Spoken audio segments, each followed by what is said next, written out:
Well, hey everyone, welcome to this impromptu live discussion with my good friend Pat McCormick. This is totally unscripted, unplanned. We were going to do this on Zoom, but we couldn't make that quite work. And so unfortunately on Zoom, I have time to kind of record it and then, get all the bells and whistles in front of it and do all the cool overlays and things like that. This is the way it's going to be, but it's worth it to have Pat on the program. I'm glad you could make it. Pat, how you doing, man? Well, thanks, Ian. You said no script. I have a Oh, did you have script. a script? Oh, okay. Well, it's So, unscripted live, I guess, is what I meant, not unscripted altogether. it's just But it's bullet points. well, that's good. I'm glad you have bullet points because I literally this is just something that's kicked through my head for years. And if everybody doesn't know, we're going to be talking about the death of the shredder. Basically, from a long, during the 80s, started really in the 70s, but really in the 80s. You had the guitar shredder. It was all about who can play faster and who can do who can do those awesome solos and stuff like that. And everybody wanted the singer who could really sing the high notes, and everybody wanted the guitarist who could really shred it up. And then we saw that decline.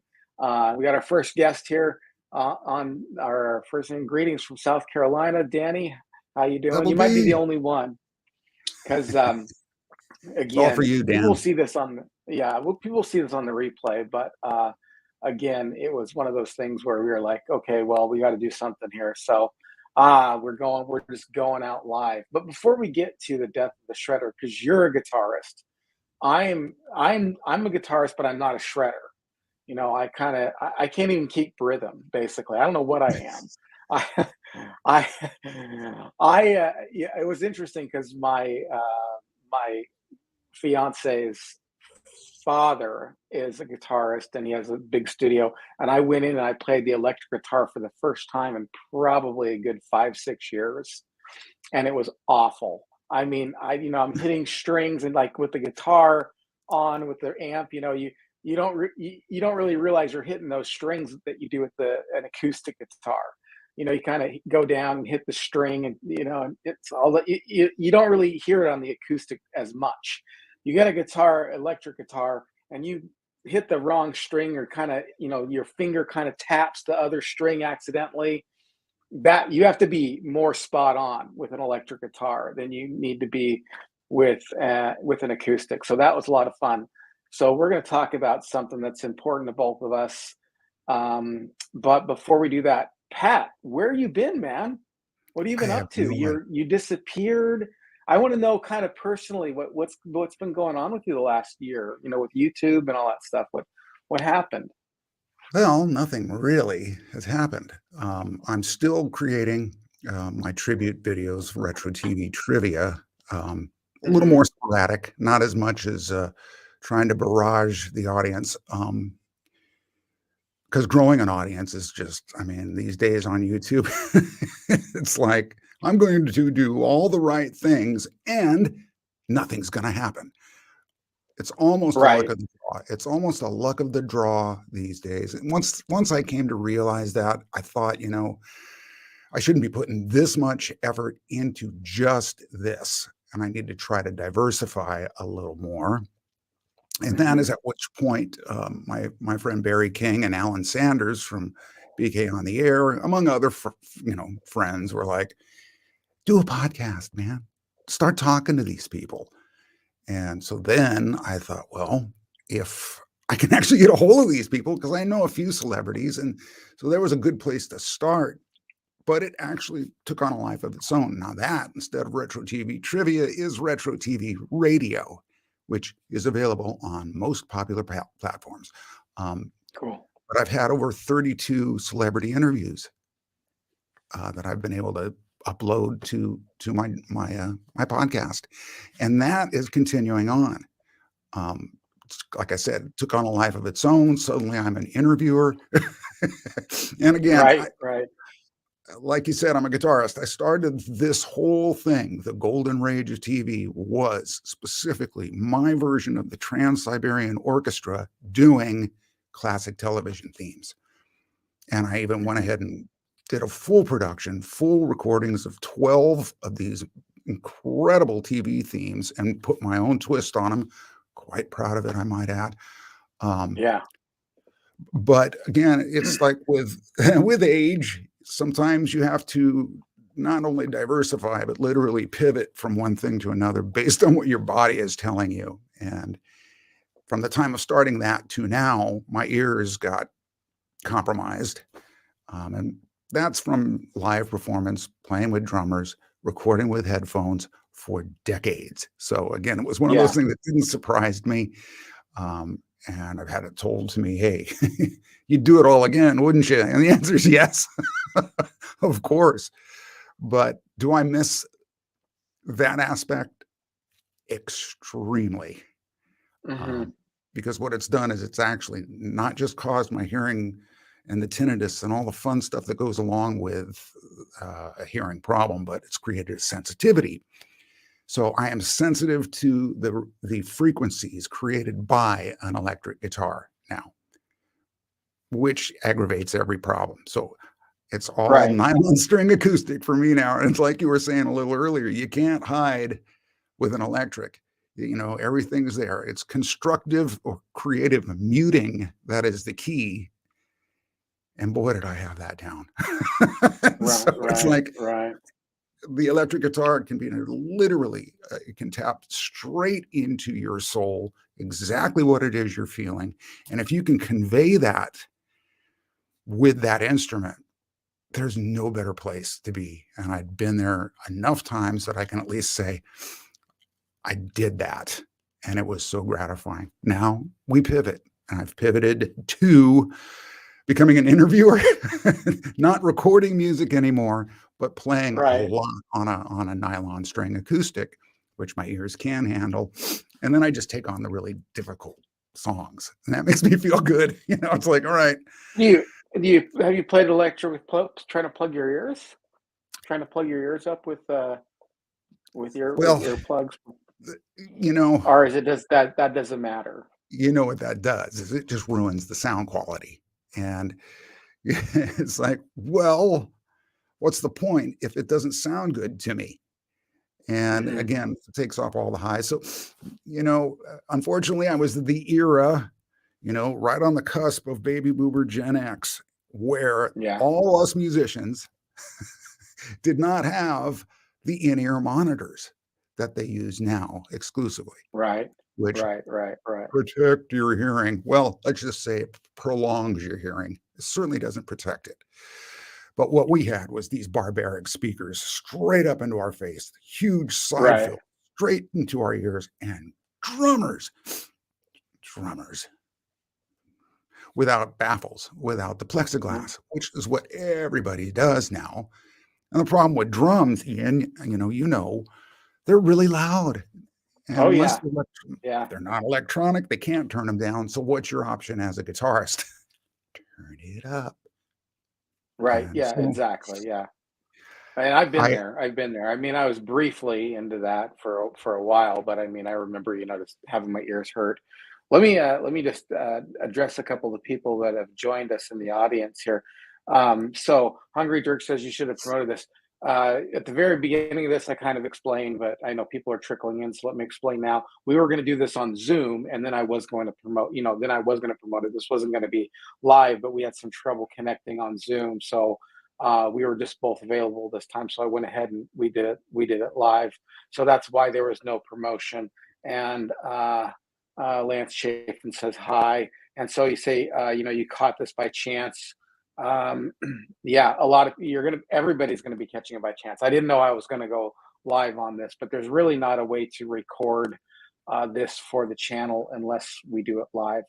So I have to apologize. My life has been a little bit crazy over the last year, as well as that my wife passed away, and that was tragic. Everybody knew it was coming, everybody kind of knew and that, but I haven't, I mean, I apologize that I've not touched bases with you. I just barely had Dave back on the program again just last week. So I'm trying to getting back in touch with everybody. And I haven't been able to keep up on the interviews that you've been doing, although I've seen them, pop up. But then people were like, "Oh, Pat McCormick's not on YouTube anymore." I'm like, "What do you mean he's not on YouTube anymore? I'm seeing these videos pop Yeah. up." So did you take all your videos down off of Oh, YouTube? hell no. No, Oh it's yeah, all there. I It's thought so just because I went to the channel and I'm like, I still see his stuff, so I didn't know what people were meaning. You're it's just a not like nasty rumor. doing. Where did he go? He went nowhere. He's still I there. It's know. just all I've Yeah. done is focused more on celebrity interviews, which is a Yeah. heck of a lot more interesting, I think, in some cases than just me getting on and telling you trivia about a show that you know about. Not that I'm stopping doing that either, because it still is a very interesting thing, and I still get a lot of good response from that. But it's the same channel, Golden Rage of TV, and it's just now I have a podcast playlist on there, so more to choose from. But other than that, the 300 and something odd videos that I did prior are still there. So Yeah. yeah, Yeah. That's what I thought. I I mean, I know. I looked know that through it and I'm Daryl. like, "What?" I see Daryl Johnson, and he hasn't asked me what's for dinner yet, and that's because it's still morning. So we always go back and forth on what I'm cooking. And sorry, Daryl, Are I you got no answer for you yet. But good to see you guys. are you a good cook? Are you a good cook? In my own mind, no, I'm terrible. but but I do a couple things really well. And other than that, it's like no, I'm not. Oh, My brothers, on the other hand, are very much into that. But for me, mm.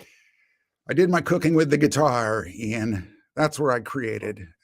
That's where the Well, I spices know a came lot in. of people have multiple talents. I'm not a bad cook myself, but I mean, it's not like I want to be a chef or anything like that. But Right. yeah, I can cook up some good stuff. So I didn't know. I didn't know I was asking you what's for dinner. I thought maybe this was an inside thing where you've cooked some good stuff or something, showed it on your program or something like that. I don't know. No, it's just that's the dialogue between me and Daryl. It's always like, "What's for dinner? What are you cooking?" And I'm always Okay. cooking All right. something. So, Right. Right. but I see Tom here and Lance and boy, you guys, glad you're just sitting around waiting for me to just suddenly come out. And yes, Tom, I did just wake up. Thanks. Thanks for You that. Southern Californians, man, I tell you, you just roll out of bed when you want to roll out of bed, right? It's even worse in Central California, or where I'm at, Central Coast, which is Oh, you're not. central. I'm Yeah, sorry. I'm sorry. it's I'm from 58 Southern degrees here. California. That's where I'm at, and it's not going to get Oh, above 58 degrees today, which is just crazy. Um, but yeah, here we are, and I am okay. awake, Tom, Oh, good. Boogie. Oh, all right. So to the topic at hand, what is it in your mind do you think is the beginning of the shredder, the peak of the shredder, and then the decline of the shredder? If we can kind of, if you, in your mind, I'd love for you to kind of sketch that out musically. Well, yeah, I mean, we all know what a shredder is, assuming that's somebody that can play guitar not only really well, but at a speed or in a technique that doesn't seem humanly possible. And that really kicked off and got popular with Yngwie Malmsteen.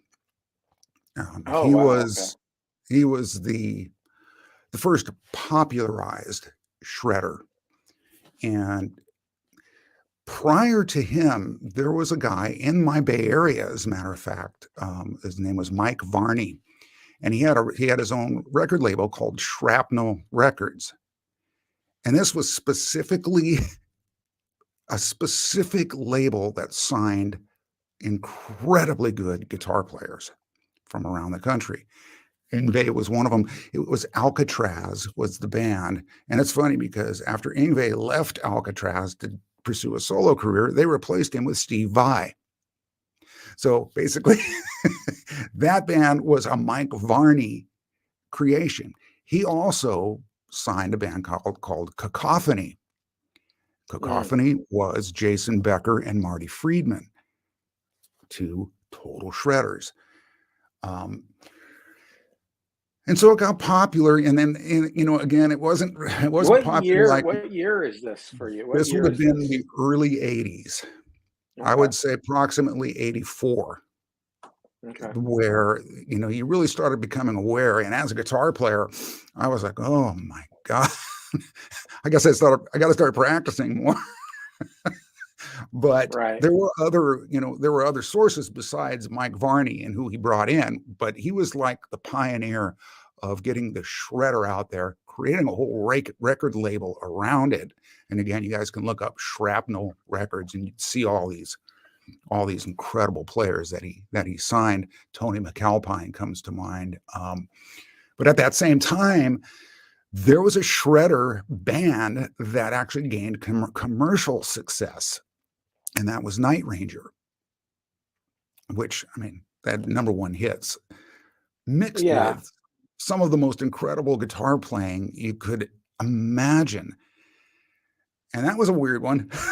That was a weird one for me because my girlfriend broke up with me so that she could start dating one of these guitar players. That's interesting. Night Ranger seems more melodic to me than shredding, but I mean, I guess dude, matter. Listen to Dawn Patrol again. I mean, Don't Tell Me You Love Me is like, sure, their #1 hit was Sister Christian, but even then there was a great guitar solo on there by my buddy Brad Gillis. But it was Brad Gillis and Jeff Watson, and yes, she left me for Brad Gillis. The irony of that, and believe me, it killed me because then he became Ozzy's guitar player after Randy Rhoads died. So he got these big gigs, and I'm just like, all right, well, I guess I've been outdone. The irony, full circle, 15 years later, Brad Gillis is living in the same apartment building as me in LA, and we become really good friends. And he played on both. He played on 2 of my albums. He actually did a couple guest spots. And that guy, he's the king of the whammy bar. So great at just soloing that he could do no wrong. Jeff Watson, his counterpart, was the shredder. I mean, this guy, again, it's really about how do you make it sound like you're going that fast? And, again, there's techniques, the picking technique. It's all on the right hand, Right. Whereas with me, that double picking thing, exactly, and then moving the fingers fast as well. But there was a double tap too. The double tap too. Sure, the tapping. Well, that was the thing. It's like there's multiple tricks to it, and I think the one that became most popular initially was what they call speed picking. Frank Gambale was the guy's name, and he came up with this technique called speed picking, which later transformed into the term sweeping. And the sweep, are you familiar with that, Ian? The sweep? Mm-hmm. Where you're not picking up, down, up, down, up, down through the strings. You're going in one direction. It's a sweep through the strings, and you're filling in the notes with your left hand while you make that movement, which means you can go really fast. Mm-hmm. And then, of course, you can do it upwards, too. Upwards was much harder, by the way. And, and I worked on that for a long time because I thought, you know what, I've got to keep up. I've got to, this is the era I'm in. I've got to be a shredder, And then Guns N' Roses comes out and changes the whole game because Slash was not a shredder. Slash was just a melodic player. And I gravitated towards that personally. I thought, you know what? I think for me, it's not about blowing people away. As my friend used to say, if you can't, how did he say it? If you can't impress them with notes, baffle them with bullshit. Yeah. And that means lots of notes, more notes than you could, ever want to be able to keep control of. And it's a flurry. And then the problem with that, and it is a problem, is that it becomes monotonous. And it's just like, all right, all right, all right, all right, boy, you're fast. Mhm. Wow, cool. Then you get a Slash, or for me, a Michael Schenker, or somebody that is just a Steve Vai that sure, there was speed and there was the flash, the fiery things thrown in, but it really came down to single note melody. And that's where I focused my attention in my playing, which was make it sing. And with a Mhm. flurry of 1,000 notes, Ian, you can't make it sing. You can just go, wow, that's a flurry of 1,000 notes. Right, You know, right. it'll take you 1,000 notes to say what I could say in 4 notes. And as I was Mm. telling you, when we first started talking about it, I had this video of me doing the Get Smart theme. Right. It's a perfect example of how I went from not being the shredder and yet went right up against a shredder with that technique of being melodic, vibrato, pitch bending, slide down to the note, little bit of bar, all these things that you can do. Like we were saying, we're cooking. I was cooking a meal, whereas my buddy Colin Gailey just tears me a new one with notes on this song. And I mean, it's just incredible watching him do this. The best guitar player I have ever, not only ever played with, but in some cases I had ever seen. Colin Gailey is his name, and you can find him easily. But he is a good friend of mine in Santa Cruz, and it's a funny story because I had my own band, the Pat McCormick Group, which you can find on YouTube. It's Pat McCormack, like it says right there. And you'll see this album come up called Risk Thrill Factor. And it was an instrumental album that I did that had Colin join me on it. And that's where we started. That's how our relationship began. As a matter of fact, there's a song on there with Colin Gailey and Brad Gillis. And Colin blows Brad out of the water in it. But it was funny because he was supposed to be my secondary guitar player. It's the Pat McCormick Group. Of course, I'm the guitar player, and it's instrumental. Right. So, I could Right, hold right. my own. He came to the first rehearsal knowing his parts. That impressed me. And I said, Mm. "Oh, go ahead and take a solo, kid." Right. The Okay. reaction was this. Everybody is gaping, huh? Just like, whoa, what's going Well, on no, the there? drummer was doing this. And he looks Yeah. over at me and goes, "He rips, dude." I was like, "Holy smokes." I became such a fan. And we've been good friends ever since. But again, Well, I think the Guitar Hero and the Shredder kind of go hand in hand. But I think a lot of people, who grew up with that genre of music, kind of like both.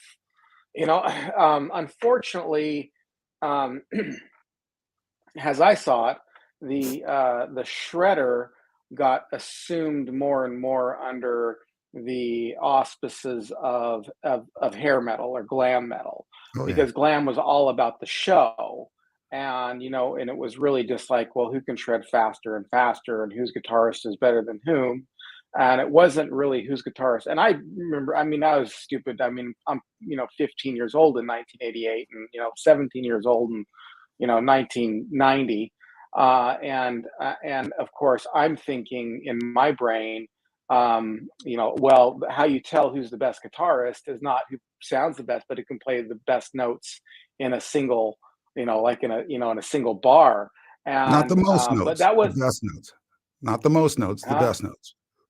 Well, see, but I thought the most notes. Uh, That's what I thought. Well, at the time, I was like so all my favorite guitarists were people who could. But honestly, I was a walking contradiction, because I also liked Pink Floyd, which that's not shredding. That is very melodic playing. You know what I mean? But at the same time, liking that, I would get down on, like, a CC DeVille, who wasn't. I mean, yeah, he'd play like some fast stuff, and then he'd go more melodic kind of stuff. Um, But I mean, really, I think the death of it is, and then the metal today, is more like about what's happening on the riff end of it rather than what's happening on the high end of it. And it's sad because now we're not getting, well, I mean, we are in some circles, but on the popular front, we're not getting melodic notes at all. We're just getting who can do the do do do do do do, that kind of thing quite a bit. How does that play in for you? Well, you're right. I mean, in that sense, I think of Avenged Sevenfold as a popular band right now, where this guitar player is not of this world. But again, I think as they've gotten a little smarter, they went, you know what? Maybe melody is a good idea. And I can tell you from personal experience with an audience that even though I could do sweeps and I could go really fast and do my little bursts of lightning during my shows, it was when I slowed down and took command of the instrument and made it sound like a voice. Hmm.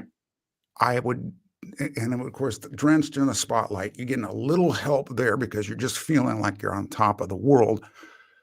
But the less notes, the more feeling, and then know that I was doing it spontaneously, the audience literally picked up on it. And I could see the Hmm. look on people's faces of this dude can play.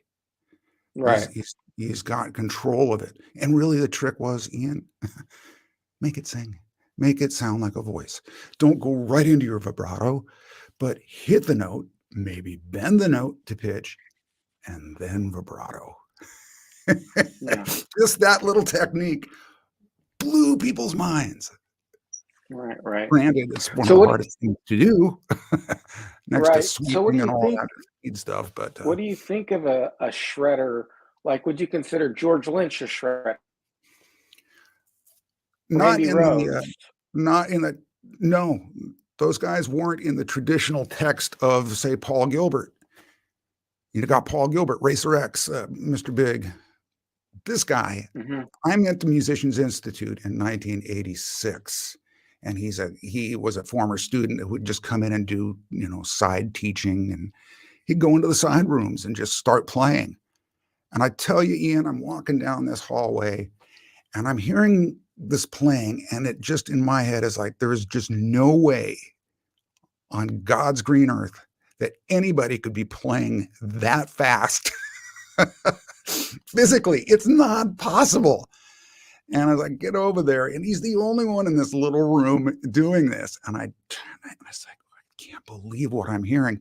Well, it's like you mentioned a little earlier. He knew how to tap so hard that it actually sounded like he was picking.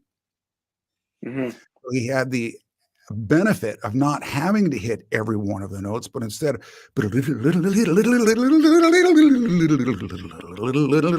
using both hands with Yeah. tapping hard enough that you couldn't tell he was tapping. Whereas Eddie Van Halen, his tapping, that's what he was doing. It was obvious. That was part of the percussive sound and the feel. But Gilbert, he implemented both, and he could pick like that. And he could move his fingers perfectly in time with the pick, so much so that he actually created a drill bit of picks, a pick Oh no. drill bit that had, I think, like 3 picks on it, glued on Uh-huh. it somehow. And he just put it right down.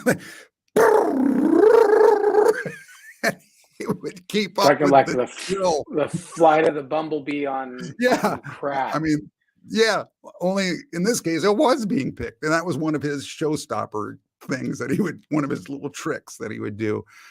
But that guy, again, was the shredder. And again, a lot of these bands, they have these things, and you and I have talked about this. Um, the death of the band via ballad, right? We've had that Mm. conversation. Matter of fact, I think we even did a whole episode of yours Yep. talking about what a Yeah. ballad can do, the power Right. ballad. And a lot of these bands were like, well, geez, we're not making any money being these incredible musicians. I mean, what do? Oh, we write a hit. That's it. And sure enough, it makes them millions of dollars and you never see them again. And it's like, it's like, what should it be? You know, so there's still that market. I have a friend, as a matter of fact, who's world-renowned keyboardist that goes out and plays with all the greatest, records on the albums of all the greatest players, and they're still out there. They're still bringing mostly male audiences in to wherever they play, and it's just Yeah, there's a like, lot of macho-ness in it in the shredder yeah, industry. There's a lot of yeah. macho-driven kind of thing. Well, that was Um, it. That's why I slowed down, Ian, because yeah, it's like the girls aren't getting this, but they are getting this when I would right, slow down. right. And I remember one of the best compliments I ever had from a gal was like, "Your playing gave me white knuckles." Mm. And I was so Well, intrigued. that's a good compliment. I was intrigued. I was like, How does my playing give you white?" She goes, "When you slowed down and got all intense, I was grabbing the bottom of my seat with all my strength." I went, "That's it. Mission accomplished." Right, Dave right, Sundstrom. right. No, not that guy. Well, Oh, man. let's say I think I've said hi to everybody. Did we see? Daryl Dave's here. Johnson asks, "What's for lunch?" And Ask Dave. He's on his and lunch break, it looks like. I know. And Dave says listening during lunch. Cool, Dave. Thank you. And I think we said hi to Hungry Jerk. Hungry Jerk's seen a bunch of guitarists apparently. Oh, yeah. So Yeah, I have to tell and you, what do you think your opinion is of? Oh, go ahead and say what you're going to say because I can always hold off on mine. What were?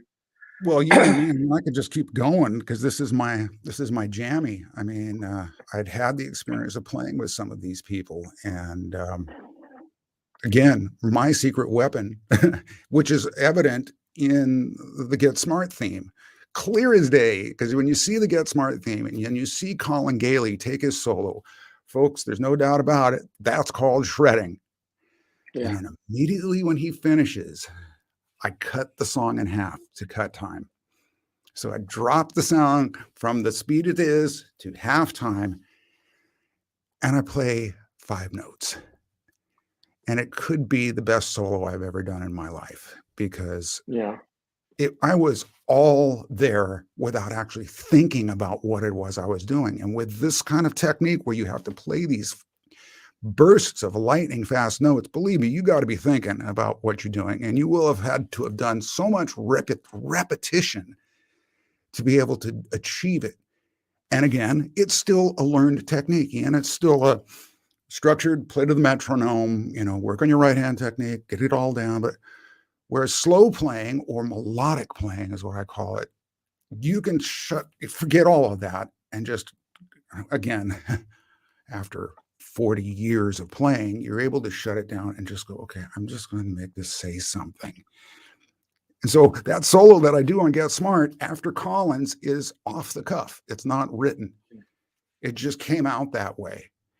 And I was yeah. like, oh my God. And then it inspired me to be able to somehow work in the James Bond theme underneath it. and it's like, that wouldn't have worked. I would have never even thought of that had I been playing a million notes. Instead, it Hmm. was like, ooh, it's opened it up to boom, ba-dum, boom, boom, boom, boom, boom, ba-dum, ba, it's like, I Right, can't right. believe that worked. But you create the space, something better will come in. It's not the notes you play, it's the feeling. Not how many notes you play, it's the feeling and just the notes that you have to play. Yeah. I make sure they're right notes. I think that's where the shredder Well, kind of goes wrong. I mean, I think that honestly, I think this is where the shredder goes wrong. Is it just I mean, shredding's great at times, and there are certain songs that certainly call for it. But if you do these rapid fire notes over and over again, I mean, yeah, it's impressive, but it's not really contributing to the song. It's more like a showman kind of a thing. Um, Right. but I wanted to ask you your personal opinion. Do you think that they should have hired, do you think Ozzy Osbourne should have hired George Lynch instead of Jakey Lee after the passing of Randy Rhoads? What's your opinion on that? Well, that's a tough one because the fact is Brad Gillis took over for Randy Rhoads and actually recorded a Right. live album with him before Speak of the he devil. went back. And then that was before Night Ranger broke. And Hmm. he just went from one really sweet situation to another. And, Jake, my understanding, was a writer. And Hmm. please correct me if I'm wrong, but he wrote Bark Like a Moon and Bark at the Moon. Yeah, Bark at Bark the at the Moon. Moon. Great freaking tune. Bark at the moon.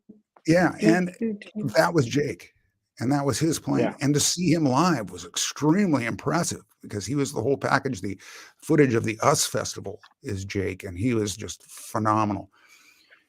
A little later, Dawkins hit. It wasn't, I don't think it was the simultaneously where George Lynch was as equally as popular. I think Dawkins came a little after the phenomenon of the Blizzard of Oz and what Ozzy did.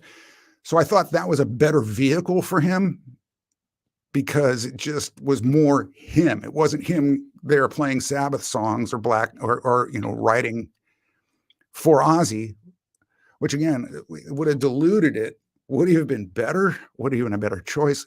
Really hard to say because they're both so freaking talented.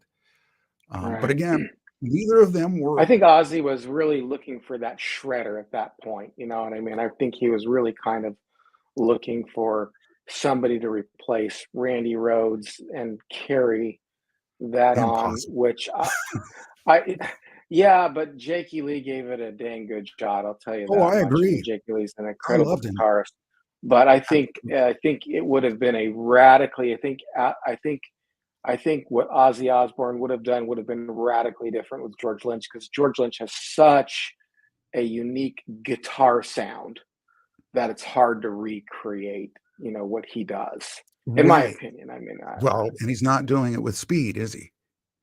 No, no, well, he can, but he doesn't normally do it at times. Yeah. there's a certain amount of things, the tricks, and that are hammer-ons, pull-offs, harmonic picking, vibrato, pitch bending, mixed with vibrato, which was my secret weapon, because those of you who know how to play the guitar know what I'm talking about. You pitch bend, you make it perfect, and then you cause vibrato that isn't but like a voice. Yeah. Which I can't really do right now, but that is to me, and people don't even know why that's more impressive. Partly Hmm. because it's just really hard to do, but it's like, I don't know, that impresses me. George Lynch could do that Hmm. kind of stuff. He had a command over pitch bending and vibrato and harmonic picking.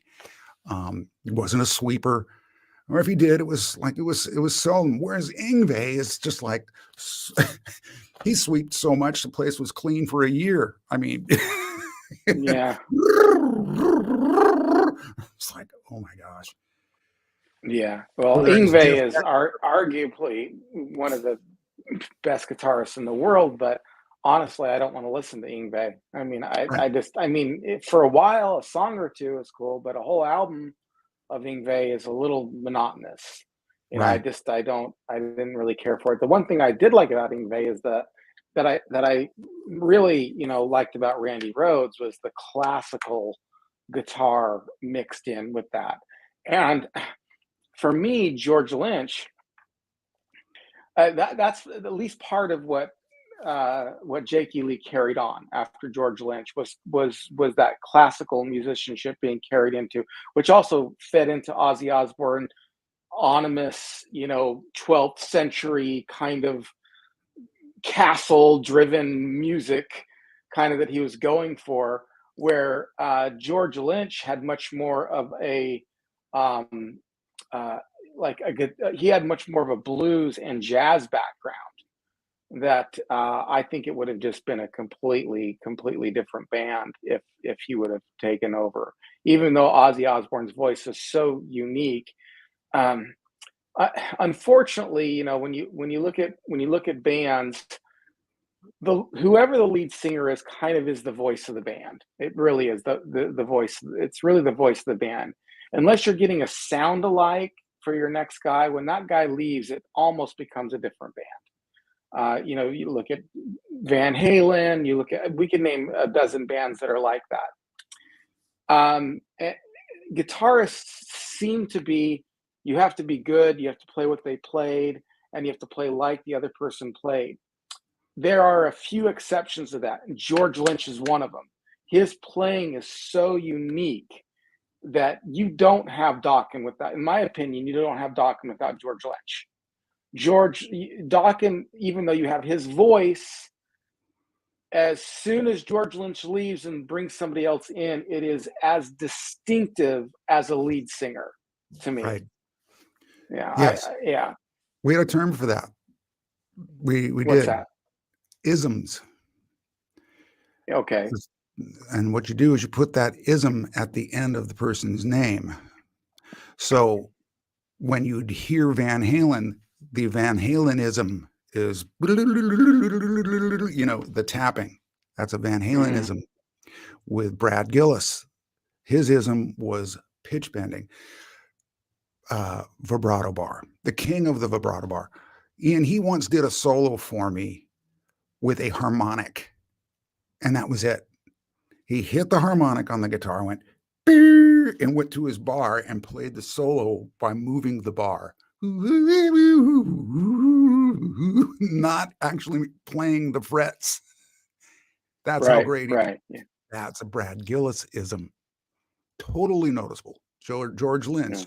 If you played something for me, I'd go, that sounds like George Lynch, because he had that ism. I'd tried to develop an ism, a Patism. All I got was a spasism. Oh, you've got it. A spasism. I want to read a couple of these comments and just hear what you have to say about them here. From these Hungry people? Jerk, right? Yes, like Vivian Campbell, front Dio. That's a good one. Yeah. I'm glad Tom mentioned that, because when you first heard Vivian Campbell, it was with Dio, and you listened, A Rainbow in the Dark. It's like, that dude's a shredder. That solo that he does on that specific song is like, well, there's another shredder. Now, fast forward to Def Leppard, who he's been with for, 20 years now. You're not going to hear that. I think even with some of the later but Dio stuff, he said, you know what, I think maybe melody is a little bit, here I am singing with this singer that is nothing but melody. And I don't know. I didn't hear much of that aspect of him after that initial, this is the new hot shredder guy, Vivian Campbell.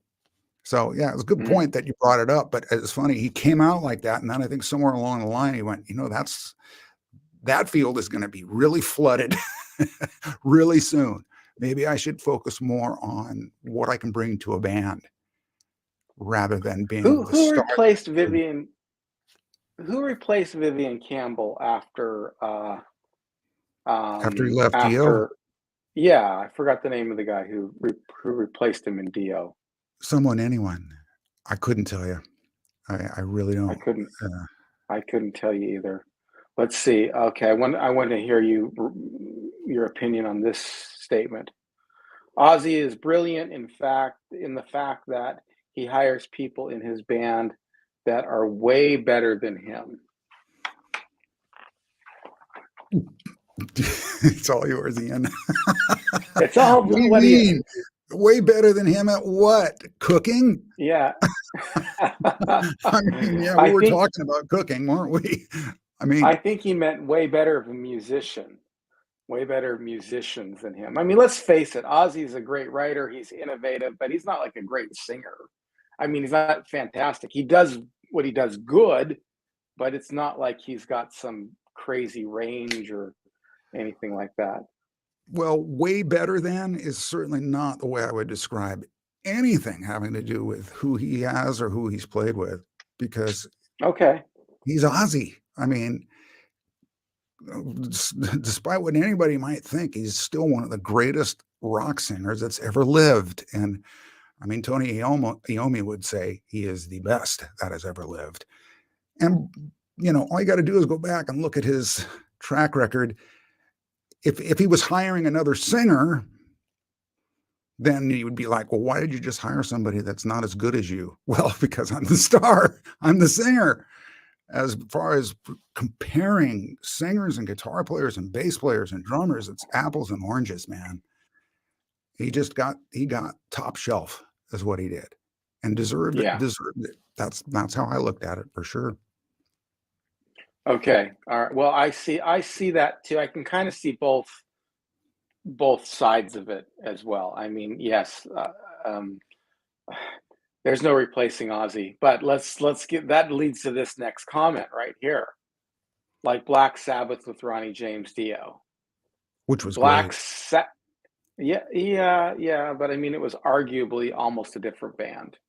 You know what I Well, mean? It's sure. well, yeah, I mean, Ozzy's voice is so distinct that Ronnie James Dio coming into it is gonna be a bit different, Well, obviously. It's that would be the argument too. Who's better?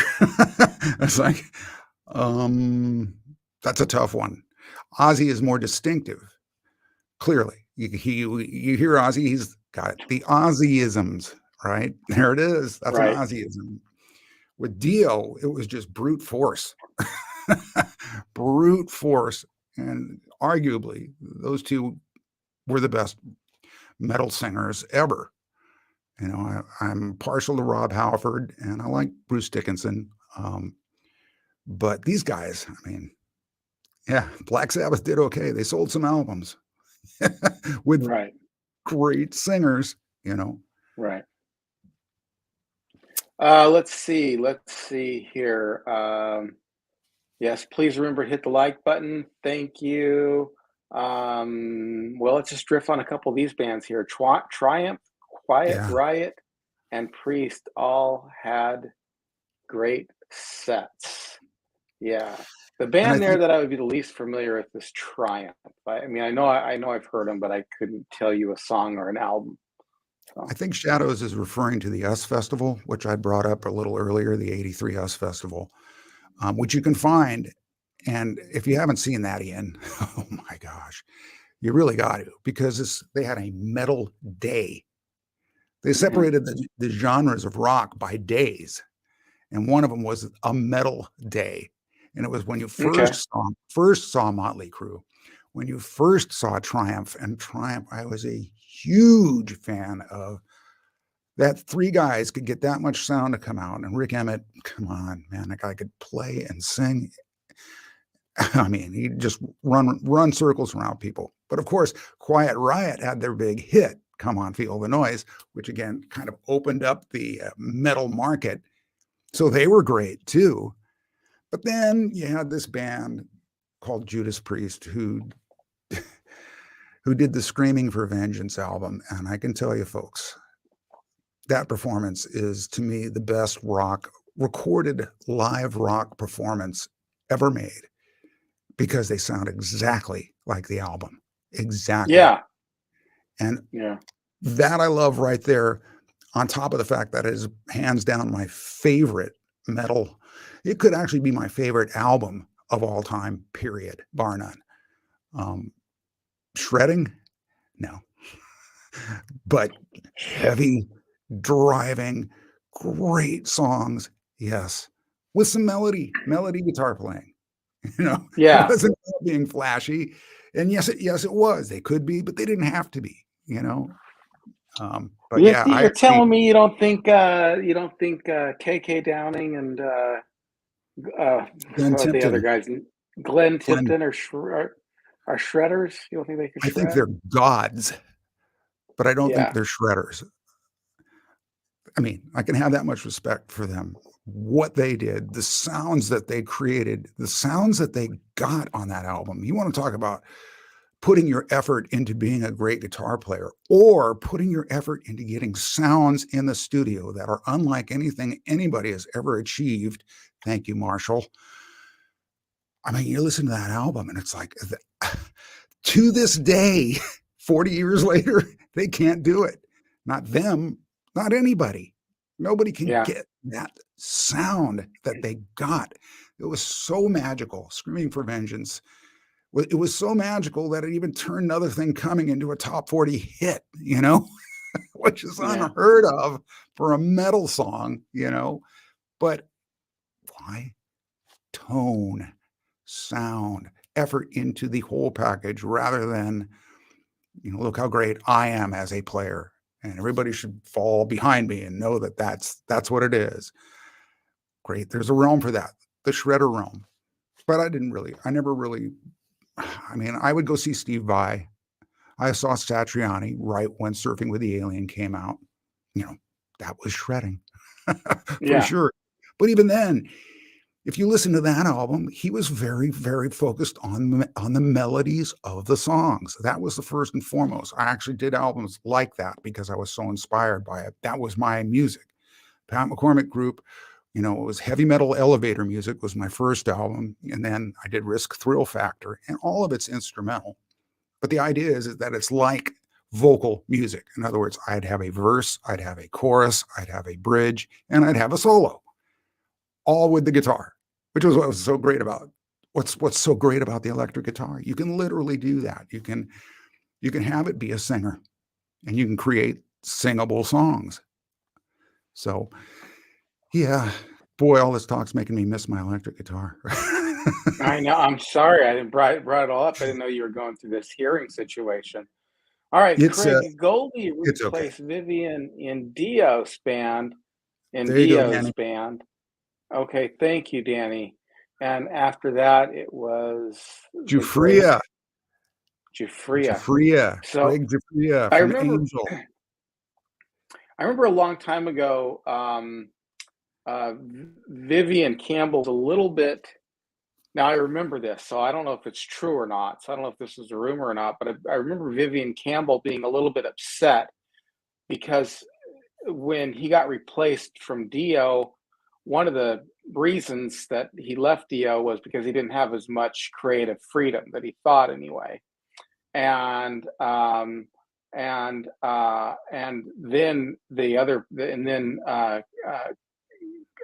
Craig Goldie stepped in.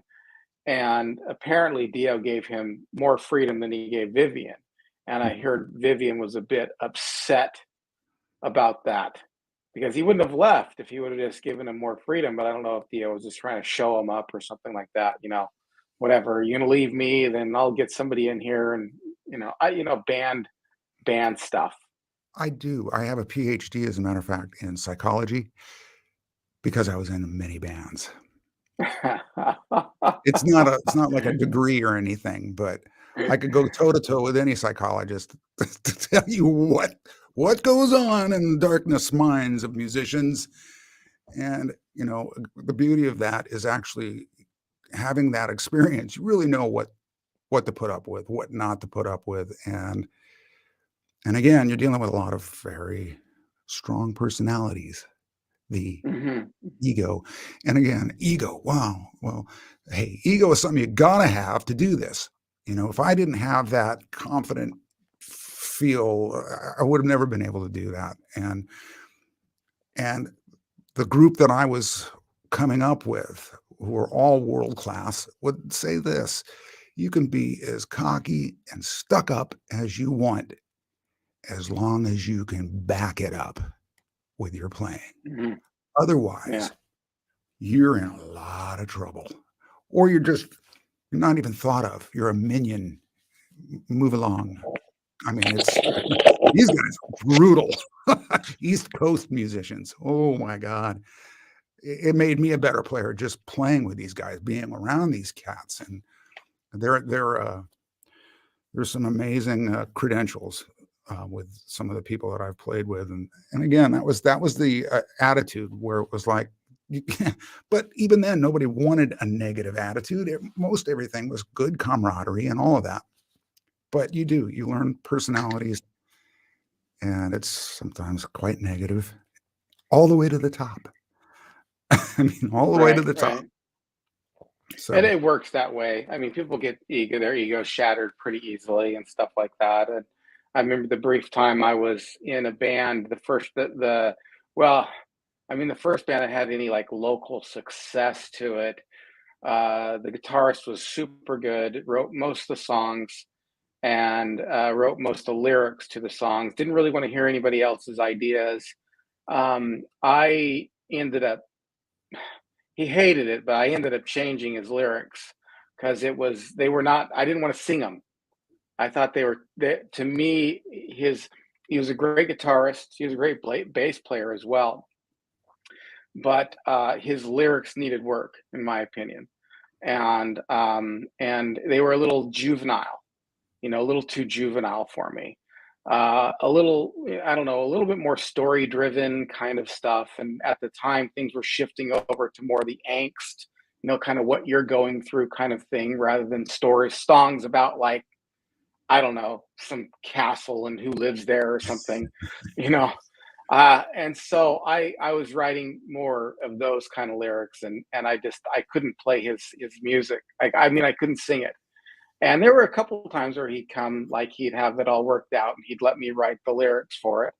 Um, and there were a couple of times where I would sing what he wrote, but it was just, I don't know. But the fragility of that, the fragility of saying, hey, this is a better lyric than that is. It's no, it's not. This is the way I wrote it. This is what I want to have on the. Um, Honestly, that's why I picked up guitar again in those days. It wasn't because I was a good shredder or a good or even a good rhythm guitarist. I just wanted to be able to write songs. That was it. I was just like, oh, I want to write these songs and then get people who can around that can play and contribute to the right. song or whatever. So Yeah, I mean, it's there's true. There's sweet spots, there's the collaborative aspect of being in a band, which is joy, especially if you have it and you're comfortable and everybody's supportive. If it isn't a collaborative, then it needs to be stated right from the get-go so everybody knows their place, and then you have harmony that way.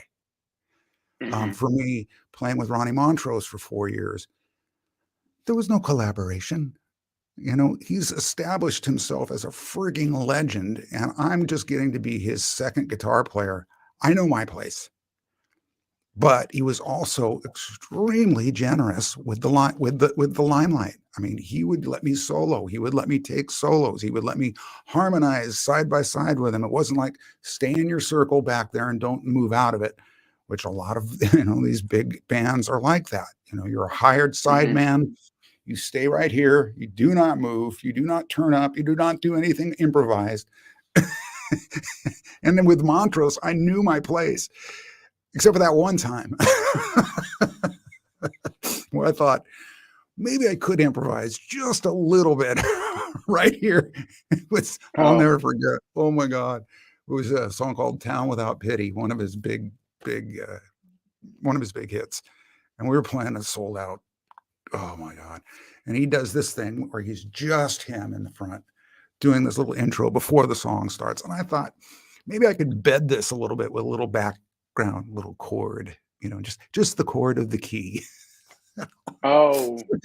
I did that. And this was the look I got from across the stage, right? Which was Right. basically, McCormick, you play one more freaking note, I'm going to come over there and shove this guitar neck right up your. I mean, it was that kind of a look. So it was like, okay, there will be no improvising. There will be no stepping So on this right, out you're of the right. box. I'm gonna let you, No stepping out of the I'm gonna let you box. take this one. I'm gonna let you take this one here. Can you shred on an acoustic guitar? Yes. Can I? Absolutely. Do I have one with me? Sorry. That one's upstairs. But yes, you can. I mean, yes. Who was it? Al Di Meola? shreds on an acoustic guitar. Who was this other guy? Oh, his name's right. Pat. No, no. Don't you hate it when that happens? There's a name. Yeah, Well, anyway, for sure. um, yeah, him and this guy Paco de Lucia, who was also a shredder on a nylon string Spanish style guitar. So you'll hear that Yeah. there in Spanish playing. It's like there's speed going on there that it's like, holy crap, that guy's shredding. But oh gosh, what's his name? It's right there, folks. Help me, help me. Oh well. Sorry, I wish I could help. I wish I could But help. again, they made an album called One Night in San Francisco, and it was that. It was acoustic guitar shredding, which of course doesn't make any sense at all. Like how in the hell are these guys doing that on an acoustic guitar? And I would say partially because the hardest thing to do on an acoustic guitar is pitch bend and vibrato, and because it's completely different from the range that you would have to go with an electric guitar. I'm finding that out myself right now because I actually have a gig coming up in July where I'm rejoining my old soap opera band from General Hospital, and I was the lead guitar player, but it's all acoustic, and we were a rock band. So I'm having to go, oh my God, I got to do all these solos that I did with my electric guitar, not only on an acoustic guitar, but a nylon string acoustic. And it's like you don't even bother trying to bend strings on a nylon string, but you can go fast, and hence you can shred. That's not what I do Right. with it, because it's always been about the melody to me. Just make it melodic and, throw a Well, little flash in there, but yeah, it can be done. unfortunately, the shredder, I believe, and at least as I look back at music history, got tied to party bands very quickly. You think of Eddie Van Halen, you think of Quiet Riot, you think of those bands that, and then party rock turned into kind of what would later become glam rock, which later died with the whole advent of the grunge movement, which I think then kind of killed the shredder. But if I were to ask you, what do you think the future of what do you think the future of guitaring in rock music in general? I don't think. I mean, do you think the shredder will come back? Do you think that maybe later somebody will start doing it again, and some new group of kids that were are a little maybe disconnected to it will pick it up and hey, this is really cool. What do you think is the future of guitaring in rock music in general? Well, that's great. It's the first time I've ever heard the term guitaring before, so I like that. Thank you, Ian. I'm going to use that. Um, Okay. it's like guitar playing, guitaring. I like it. And for me,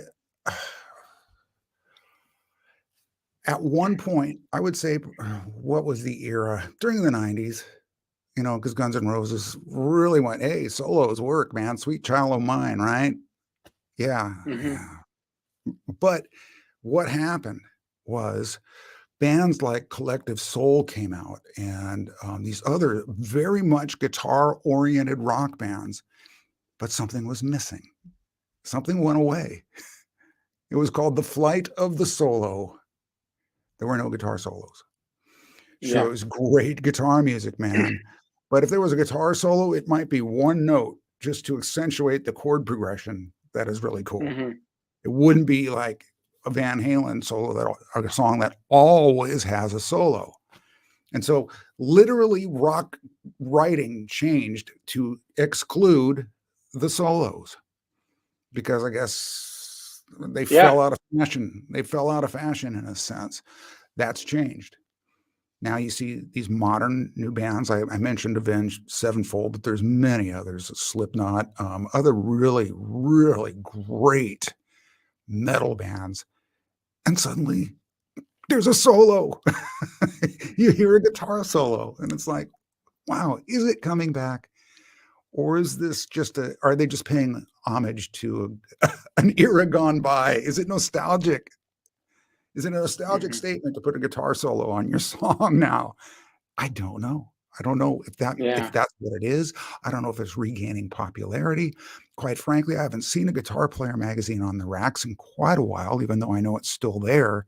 It's not selling like it was during the '80s era where that style of music was so extremely popular, you know, and so then it just became more about the song, which is good, I guess, unless you're a Well, shredder. I think it is. I think it is good. I think, and I've said this before on this channel when I've evaluated the difference between like metal and alternative rock and stuff.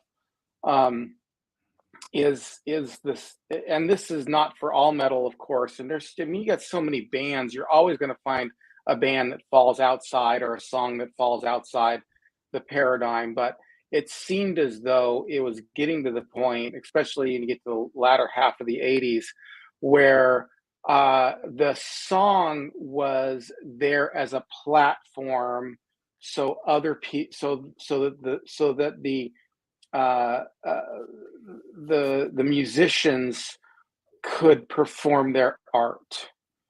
So the song was just the platform, so you could hear how cool the guitarist is, how cool the singer is, how cool the and it seemed like alternative rock was just the opposite. It was all about the song itself and not necessarily about the individual Right. musicianship of each individual player. Now, unfortunately, that got taken to this extreme when you got to the end of the '80s and the death of hair metal. The sad thing about the death of hair metal was that it took a lot of other great bands down with it. Yeah. Um, it took a lot of other bands that weren't like that down with it. It was almost like if you were associated with heavy metal at all, you were passe. Now, I'm sorry. I was one of those people who loved hair metal and then later hated hair metal. Mhm. And I feel bad about that. But I was one of those people who, like, when the grunge advent came out, I try to pretend like, oh no, I was always this way. When I've got pictures of me like a year ago, where a year from that time, where I had long bleach blonde hair, trying my best to be Vince Neil. Mhm. And then trying to overnight change my personality to fit the grunge movement. Now, part of that was artificial, but the other part was actually very genuine. I mean, honestly, it was. I resonated more when it came out. When Kurt Cobain came out, I found a home. I was, I almost feel like I was a phony before, trying to be good at the best singer, the best guitarist, whatever. And then when Cobain came out, it was more like, hey, it's okay to not be the best. You can still write great songs. As a matter of fact, you don't even have to be the best singer, and you can write a song that's phenomenal and changes the face of music. Yeah, Uh, and his singing was right up there, though. I mean, that he, dude had no, pipes. it really was. It really was. I love Kurt Cobain, but he wasn't a Rob Halford. He wasn't a Sebastian Bach. Right. Um, What's a great kind of. example? I was talking to somebody just the other day about example of Kurt Cobain's brilliance, not just as a singer and a writer, but on the guitar, and that's the live version of "Man Who Sold the World," the Oh David Bowie yeah. song. Yes. He takes a guitar solo on that. It's towards the Yep. end. Everybody, when you hear it, listen again. Because what he does is he plays the absolute worst possible note. It's a horrific mistake for all the world to see. And in one of the few instances of music history, it worked. Yep. The wrong note. That's how Yeah. great his putting it out there. So again, it wasn't even so much it was the attitude, it was the feeling. And Yeah. and usually the joke is if you play the wrong note, just do it again, and then people will think you meant to do it. But with I him, it was can. just Right. it's like, oh my God. And Yeah. it worked. Well, it was almost the sense of his psychology was like, I'm falling apart. Yeah. and you can hear that in the music, and it resonates with people because a Sure. lot of people are falling apart inside, and so they resonate with that, with what's going on in the music. And that's honestly, that's why it appealed to me so much, because heavy metal was more about being put together, being the Yeah. best, being this, the Yeah. bat, Immaculate. and then like, well, I'm really kind of falling apart. So when it came out, yeah, I was artificial in the sense that I tried to pretend I was always that way, but I wasn't artificial in my resonance with Right. the ideals behind the alternative rock movement. But later, later I started, when I got past all the, whose band is better and whose guitarist and your band sucks and my band's best and this guitarist is better, all that petty stuff. When I got past all that later in life, I just was able to enjoy the music again, which has been a real gift. I listen to heavy metal now. I mean, I was just listening. I was just running yesterday and listening to Dokken, and if you would have caught me in 1991, I would have told you, oh, I never used to listen to Dokken. I was always listening to the Pixies or something. And now that I'm past all that, I can just enjoy the music for what it is and not have to like take sides, Yeah. on it. But I mean, it's a growth process. I think we all kind of go through it. I think the It is time that I went competitive. through it, It's yeah, competitive, but it's not a competition, and that's the thing. And then most mature players come to realize that. And again, it's all about that one phrase. It seals it all. It's not how many notes you play, it's the feeling. And again, yeah, that's what we were just saying about Cobain. It was just the feeling. He was able to put, here's how I feel. What is that? Is that music? That's freaking art, man. And art is just great. I mean, again, that moment when I knew I did not have to think about what I was going to play and could just do it was the most liberating, free moment. I'm so glad I lived that because I can't even describe what it feels like. It's the best feeling in the world. Well, second best feeling in the world. And the thing was, it was uh, okay, I can't do that anymore. And I'm telling you, man, my wife found me on the stairs in the fetus position, crying like a baby that moment that I knew my ears weren't going to support that kind of playing anymore. And uh, again, what do? You curl up and die? As my dad said, what do you want me to do? Curl up and die? It would no. You pivot, you find another way to express yourself. And yeah, unfortunately, I have, and I'm really glad I'm playing again. I mean, I was thinking I have to stop completely. This is it. Music's over. It's not over, and that makes me happy. Will I be doing yeah. electric again? I still have my beautiful Charvel. I still have my Les Paul, my Strat. It's like I can't get rid of them because I think there may be a day when they'll cure tinnitus. Yeah, Not in right, my right. lifetime. No way. But Oh, they might. You never know. Breakthroughs can well, happen quickly. it's permanent damage, and the thing is it's not your ears. People think that that's an ear problem, when in Uh-huh. actuality, it's brain damage. It is literally Yeah. brain damage because the brain is going, wait a minute, I can't hear that natural frequency that was there. I guess I better put something there, and that's where the ringing comes Mhm. from. It's not your ears, it's Yeah. your brain. So until I get my brain transplant, and I'm in line, Ian. I'm set up. Okay. All right, good. I'm glad you got it all set up for you. All right. To keep up with this Put your name crew, on the this list. motley crew that's making all these comments. I gotta have my brain, gotta have my thinking cap on all the time. Holy smokes. Thrash Pondo, Well, that's my buddy. yeah, Thrash Pondo's here. He stopped in to say hi. Thank you, Thrash. And I want to thank everybody who jumped on this live stream just out of the blue.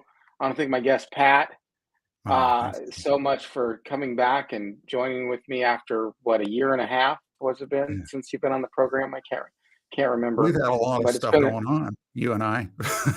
yes, for sure, for sure. All right, well, everyone, when I nail this out and get it all make sure if you're not already subscribed to Pat, you subscribe to him. And I'll have everything in the show notes at some point eventually. Like I said, I just jumped on the live stream because there was a problem It we were was having with Zoom.